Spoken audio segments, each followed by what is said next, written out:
झालेला आहे किंवा बेपत्ता आहेत काय? पाटगावचे माजी सरपंच मिसिंग पोलीस स्टेशन बोदरगडकडे दाखल आहे. 7 जानेवारी 2026 पासून ते मिसिंग आहे.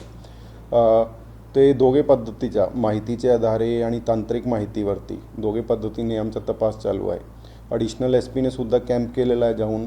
DYSP आणि LCBची टीमने सुद्धा पॅरलली सायबरचे दिशाने पण तपास जे आहे डेटा असतील, मोबाईल डेटा ॲनालिसिस असतील, ते पूर्णपणे आमचा तपास चालू आहे. त्यांच्यामध्ये फोरेन्सिकचा पण एक विषय होता. फोरेन्सिकमध्ये पण आम्ही पाठपुरावा करून फोरेन्सिकची रिपोर्टसुद्धा घेण्यात आलेली आहे लवकर ते लवकर. पुढची तपास जे आहे आता शिष्टमंडळ भेटलेला आहे. पुढची तपास आम्ही आणखी वेगाने आणि SIT फॉर्म करून ज्यांच्यामध्ये त्यांनी 1-2 नाव सुचवले की या अधिकारीकडून तसं एक करून आम्ही एक SIT तयार करतो आणि पुढचा तपास करत आहोत. जिल्हा परिषद पंचायत समिती निवडणुका तोंडावर असताना हा सगळा प्रकार घडला आहे. माजी सरपंच होते, पॉलिटिकल अँगलनी काही आतापर्यंत तपास त्या अनुषंगाने जात आहे का? कारण नातेवाईक हे सगळं प्रकरण मस्ताचं प्रकरणाशी साधर्म्य असणार आहे असं म्हणतात. आणि ते प्रत्येक दिशाने तपास चालू आहे. त्यांचे काय मित्रमंडळीसोबत किंवा राजकारण सगळे दिशाने आमचा तपास चालू आहे. आणि कोणालाही आम्ही म्हणजे कुठलाही आज त्यांचे जे नातेवाईक होते त्यांच्याकडून पण मुद्दा तोच विचारला की कोणा आणखी आपली काय शंका असेल तर ते पण आम्हाला सांगा. त्या दिशाने पण आम्ही तपास करू. तर आमची तपास जे आहे प्रत्येक दिशाने चालू आहे. सर, एक बाईट होता बंदूकची वर्षभरात साधारण 30 बंदुकी आढळून आलेल्या आहेत. पोलिसांचा तपास कशा पद्धतीने सुरू आहे? आकडेवारी वेगळंच सांगते. बरोबर आहे. मागच्या वर्षी 28 फायर आर्म्सचे गुन्हे, आर्म्स ॲक्टचे गुन्हे आमच्याकडे दाखल आहे. तेच पद्धतीने आता जे मागे इचलकरंजीची घटना घडली त्यांच्यामध्ये आम्ही 2 आरोपी त्याच दिवशी 2 तासामध्ये आमची टीमने, LCBची टीमने आणि कोल्हापूर पोलिसने अटक केलेले आहे. त्यांचा जे पुढचा तपास आहे कोणाकडून आला ते पण दिशाने चालू आहे. आणि तोच गोपनीय माहितींमध्ये जसे आपण म्हणले तर एक रेकॉर्डवरचे गुन्हेगारवरून आम्ही 4 राऊंड आणि मोठ्या प्रमाणात MD सुद्धा जप्त केलेले आहे.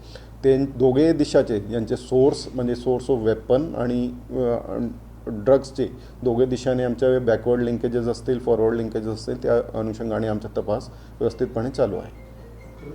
गेल्या 24 तासामध्ये कोल्हापूर शहरात 2 मर्डरच्या घटना घडलेल्या, तरी अंमली पदार्थांचं या ठिकाणी सेवन करून या घटना घडल्या अशा पद्धतीचा अंदाज व्यक्त केला होतो. काय नेमकं या दोन्ही घटनांमध्ये?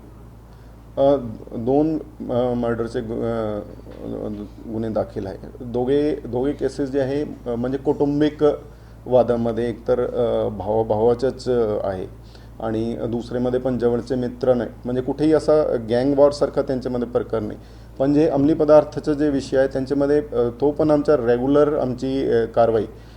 मागच्या वर्षी आम्ही मोठ्या प्रमाणात कारवाई केलेली. आत्ता पण मागे पण आमच्या जसं मी सांगितलं की MD असतील, गांजेची लागवडचे गुन्हे, प्लांटेशन ऑफ गांजेचे पण आम्ही 2 मोठ्या प्रमाणात आत्ता मागच्या आठवड्याला कारवाई आहे. आणि नेहमी आमच्या कंट्रोल रूमचे नंबर असतील, आम्ही हेल्पलाईनचे नंबरसुद्धा दिलेले आहे. सगळ्यांना तसाच आवाहन करतो की आपल्याकडे कुठेही असं निदर्शनामध्ये येतात कॉलेजच्या आजूबाजूला तर नक्की आम्हाला माहिती द्या. आमचे पथक असतील, आमची टीम्स असतील तर आम्ही पूर्णपणे कारवाई करणार आहे. तर सकाळचाच विषय ना हां चालू आहे.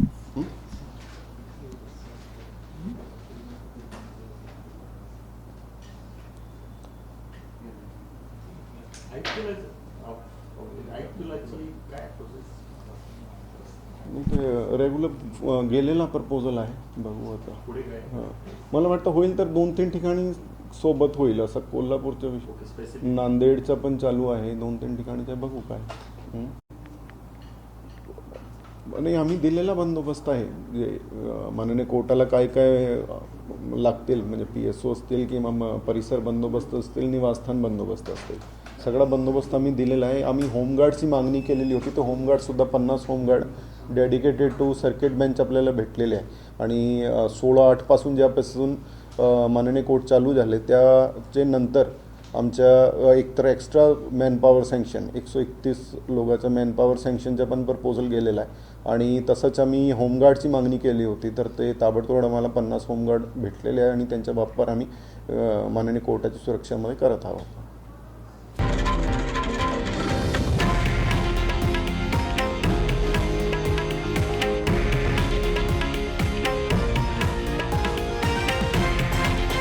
हे आहे देशातील नंबर 1 न्यूज नेटवर्क आणि आपण पाहत आहात TV9 मराठी, एकमेव.